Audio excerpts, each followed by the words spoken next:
This is the brief on concentrated source modeling and transport phenomena. So, what's this all about?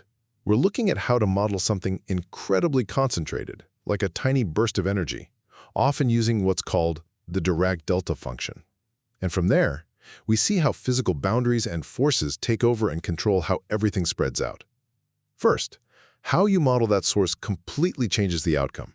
You see, if you model it as a single perfect point, you get a mathematical oddity called a singularity, an infinite spike. But, and this is the really cool part, if you just spread that same energy out over, say, a line or a sphere, poof, that singularity completely vanishes. You're left with a totally smooth, realistic field right at the center. Second, once that source is out there, its fate is governed by a constant competition. On one hand, you have physical forces.